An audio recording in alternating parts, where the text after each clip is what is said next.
자, 이번에는 돈이 흐르는 스토리 돈맥을 좀 짚어보는 시간입니다. 주식, 코인 양쪽에서 주목을 받고 있는 게임사들의 전망이 어떨지 김용영 엠블록 코인 담당 에디터와 함께 자세한 내용 들여다보겠습니다. 어서 오세요. 안녕하세요. 네, 간밤 뉴욕 증시가 대형 빅테크 기업들의 실적 호조에도 제2의 실리콘밸리 은행으로 불리는 퍼스트 리퍼블릭 은행발 불확실성이 지속하면서 혼조세로 마감을 했는데요. 미국 중소지역은행인 퍼스트 리퍼블릭 은행을 둘러싼 위기설이 심상치가 않습니다. 주가가 또 30% 이상 폭락하면서 역대 최저치로 떨어졌습니다. 이렇게 퍼스트 리퍼블릭 어닝 쇼크, 미국 은행주들이 흔들리고 있는데 이 와중에 비트코인은 상승을 하고 있습니다.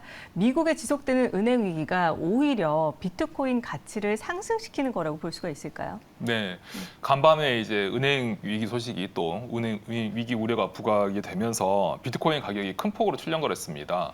한때 이 새벽 한때 비트코인이 이제 3만 달러를 넘어가기도 했었고요. 그 전까지 이제 2만 7천 달러대에 있었었는데 3만 달러를 넘었다가 다시 또 급락을 했어요. 급락해서 이제 2만 8천 달러대로 했다가 또 2만 9천 대에서 지금 이제 왔다 갔다 하고 있는데요.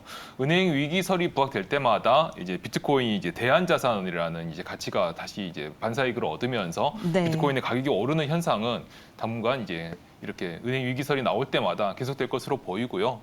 그에 따른 사람의 심리라는 게 은행 대신 비트코인 이게 어느 정도 사람들의 설득력을 지금 갖추고 있기 때문에 이런 비트코인 가격 현상이 뒤따라서 일어난다고 볼 수가 있겠습니다. 네, 이렇게 은행 위기와 맞물려서 내년 4월이 4년마다 돌아오는 비트코인의 반감기라고 하는데 이 반감기가 어떤 의미일까요? 예, 이 반감기는 이제 말씀을 드리면은 비트코인이 이제 채굴을 통해서 이제 새롭게 비트코인이 발행되지 않습니까? 네. 마치 이제 중앙은행이 화폐를 신규로 발행하는 것과 비슷한 것으로 이제 보시면 되는데요. 이 반감기는 이제 새롭게 발행하는 비트코인 숫자가 이 4년마다 절반씩 줄어요.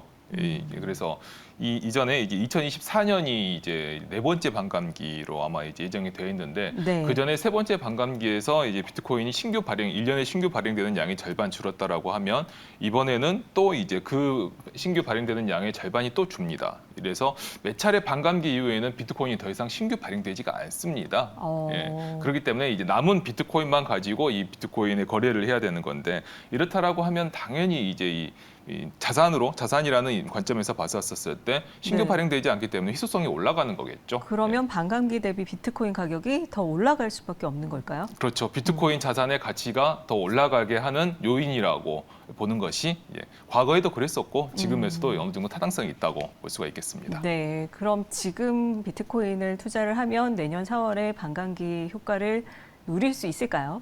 제가 반감기 얘기가 나올 때마다 드리는 말씀 중에 하나인데요. 그 이전에 이제 반감기였던 2020년, 2021년이었던 것 같은데 2020년 그리고 그 이전에 2016년을 보면은 네. 시점을 보면은 모두 그 이후에 2017년에 비트코인이 이제 큰 폭으로 올라서 많은 분들이 이제 비트코인을 알게 되었었죠. 네. 그리고 2021년이 이제 또 비트코인이 또 사상 최고치 국내 가격으로는 8천만 원까지 올랐던 시기입니다. 네. 모두 시점만 따져보면은 이게 공교롭게도 반감기 이후예요. 1년 이후예요. 보면은요. 반감기가 지난 1년 후에 맞습니다. 오히려 올랐다. 예. 그리고 이 항상 이 최고가는 기록은 했지만 그 이전부터 사실 오르기 시작했다고 볼 수가 있겠죠. 그렇기 때문에 이 반감기와 비트코인의 이제 연중 최고점 경신 이게 어느 정도 상관관계가 있다는 거는 이전 사례들을 찾아보면은 어느 정도 맞다고 볼 수가 있고요. 그래서 하지만 이제 많은 분들이 다 이제 이걸 아시잖아요. 네. 예. 2016년 때 이제 그 이전에 사실 반감기도 좀 비슷한 흐름이 있었습니다만 다들 모르셨지 않습니까? 네. 2017년부터 이제 이게 알려졌는데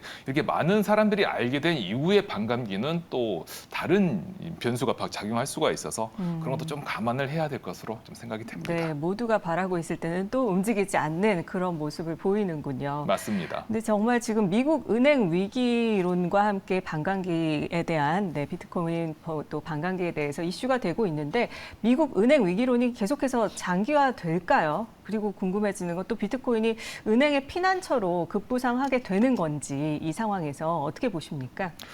비트코인이 은행 위기에 대한 대안 자산으로 이제 각광을 받고 있다는 얘기는 이제 이전에도 제가 이런 은행 위기설이 있었을 때 나와서 말씀을 드린 적이 있습니다. 그렇죠. 네.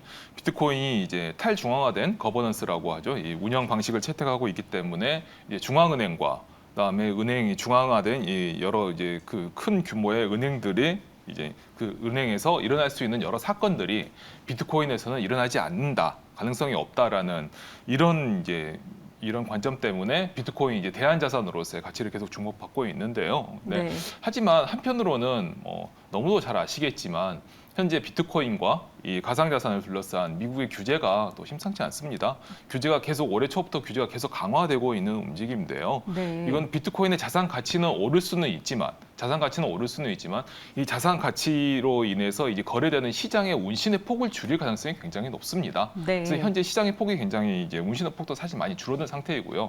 그 단적인 예가 오늘 새벽에 이 비트코인의 움직임이라고 생각을 하는데요. 네. 비트코인이 정말 짧은 시간 내에 27,000에서 3만 달러까지 올라갔다가 네. 또 그 순식간에 또 28,000달러까지 이제 떨어졌어요. 이게 거의 한 10분, 15분 이 정도 사이에 일어났습니다. 네. 시장의 운신이 폭이 좁아지면, 즉 시장의 유동성이 적으면, 거래량이 적으면 조그만 일에도 큰 변동성이 발생하게 돼 있습니다. 등락폭이 워낙 컸네요. 맞습니다. 그쵸?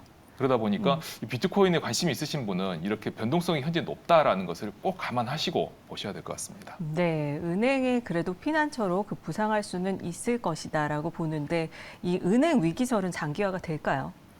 은행 위기설은 제가 은행 쪽에 대해서 제가 취재한다거나 깊게 들여다보지 않아서 이 장담하기 딱 이렇게 답변을 드리기는 좀 네, 어렵습니다만. 하나씩 계속 터지고 있어서. 근데 네. 이전에도 이 비트코인이 올랐었을 때 잠깐 말씀드렸던 게 미국 현지에서는 여러 외신들을 살펴봤을 때 은행 위기가 그 실리콘밸리 은행과 그 뉴욕 그 시그니처 은행이었죠. 이 은행들의 이제 그 연방보험공사의 지원만으로는 끝나지 않을 것이다라는 얘기가 굉장히 많았었어요. 네. 그리고 일부 일각에서는 지금 이제 그 퍼스트 리퍼블릭 얘기하고 이런 지방은행만 얘기가 나고 있습니다만, 크레디트 스위스 같은 경우가 유럽에서는 이제 인수되는 사태가 있었었고, 네. 그리고 이 사태가 대형 은행으로 좀 번질 것이다라는 우려도 힘심찮게 나오고 있습니다. 네. 현재 지금 나온 은행도 사실 지방은행이지 않습니까? 지방은행들이 계속 이렇게 위기에 겪으면은 이 지방은행에 사실 대형 은행들의 예금들이 꽤 들어가 있어요. 네. 이러다 보니까 이 위기가 만약에 지방은행이 이제 위기에 좀 더 격화된다라고 하면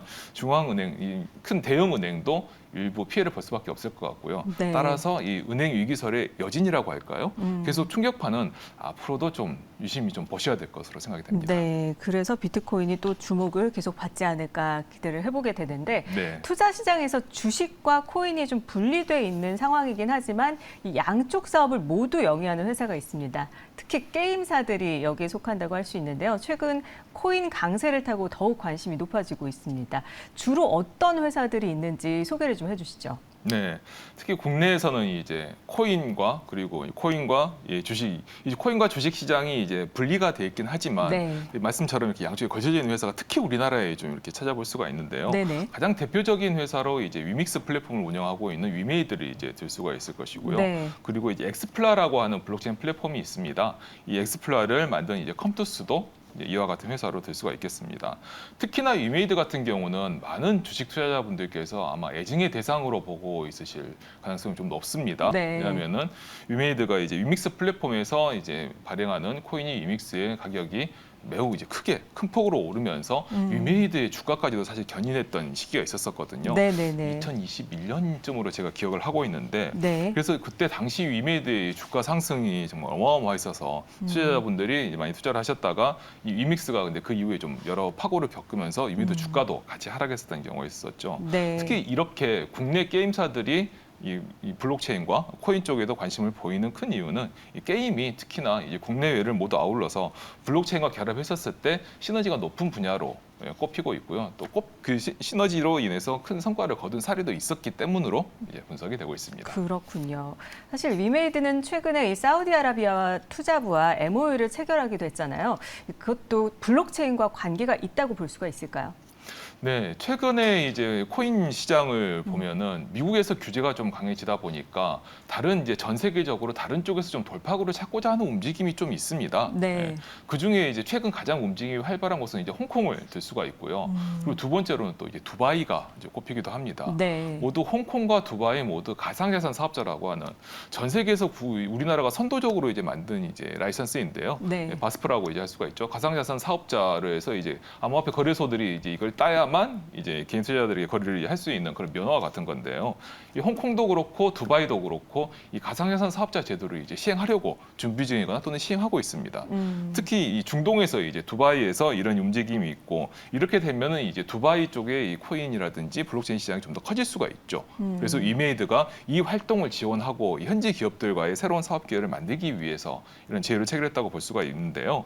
하지만 이제 또 여기서 또 지켜봐야 할 것은 이메이드만 또 이런 계약을 또 이런 MOU를 체결한 것은 또 아닙니다. 예. 사우디아라비아 투자부 이게 미사라고 이제 부르는데요. 이 미사 같은 경우는 사우디아라비아의 이 새로운 신성장 동력을 좀 이렇게 관장하고 있는 부서라고 할 수가 있습니다. 네. 이런 중동 국가들은 이제 원유 고갈 사태라든지 이런 걸 대비하기 위해서 항상 새로운 분야에서 새로운 이제 새로운 이제 먹거리를 찾기 위해서 많은 그렇죠. 활동을 하고 있는데요. 특히 사우디에서는 게임과 e스포츠에 관심을 많이 맞습니다. 두고 있잖아요. 예. 네. 그래서 이제 게임 쪽에서는 이제 위메이드와 이제 손을 잡고 블록체인 기반 게임을 했다라고 볼 수가 있는 거고, 그리고 이제 핑크퐁과 같은 회사도 예, 제휴를 체결해서 활동하고 있기 때문에 그의 일환으로 보시면 될 것 같습니다. 네, 그렇군요.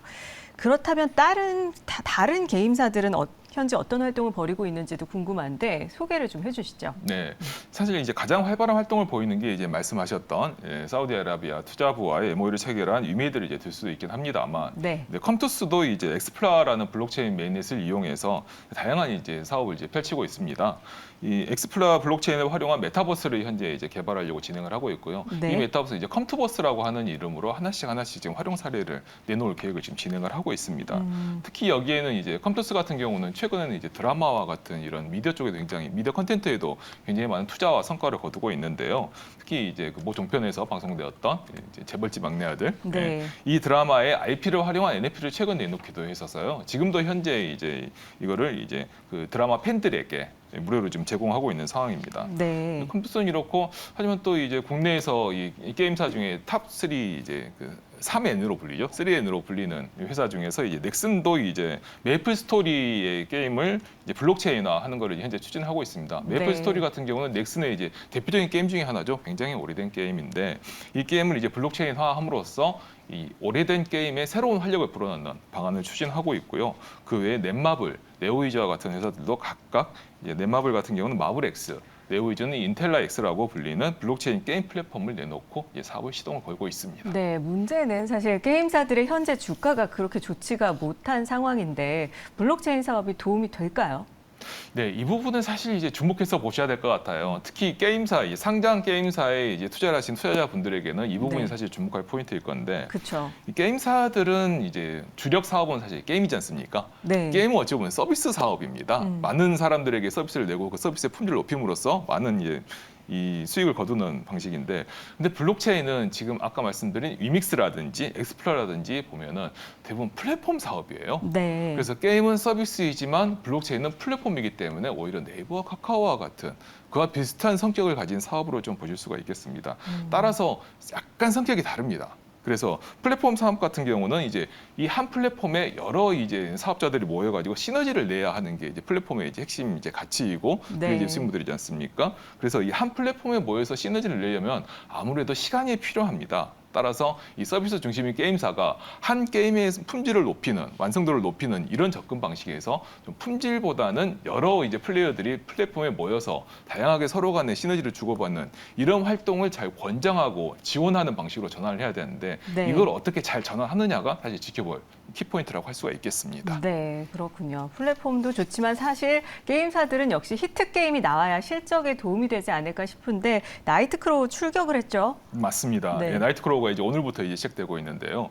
이 방금 말씀드렸던 거에서 굉장히 특이한 사례인데, 위메이드는 이미 이 블록체인 플랫폼을 활용한 게임에서 성공 사례가 있습니다. 네. 미르라고 하는 게임을 이제 글로벌 버전으로 코인을 적용해서 큰 성공을 거둠으로써 유믹스 코인이 많이 올랐었는데요. 네. 역시나 나이트크롤러도 지금 그 뒤를 이을 것으로 좀 기대를 받고 있습니다.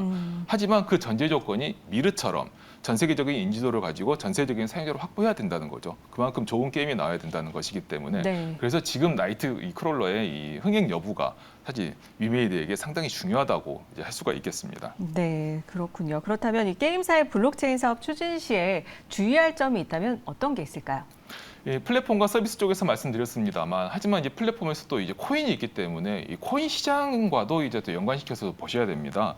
참 안타까운 점이 아무리 플랫폼을 잘한다 하더라도 비트코인과 같은 전체 가상자산의 시장이 가라앉으면 역시나 코인이기 때문에 코인 가격도 가라앉을 수밖에 없습니다. 네. 네, 이런 시황과의 연계성이 좀 높다는 점도 역시 한번 좀 지켜보셔야 할 포인트이고요. 특히 그리고 이제 유믹스는 한때 언급이 됐습니다만 이게 상장사의 자회사가 발행한 코인이다 보니까 증권성 연계 규제가 사실 항상 위험성으로 내포돼 있습니다. 네. 이 규제가 높아진 상황에서 챙겨봐야 되겠죠.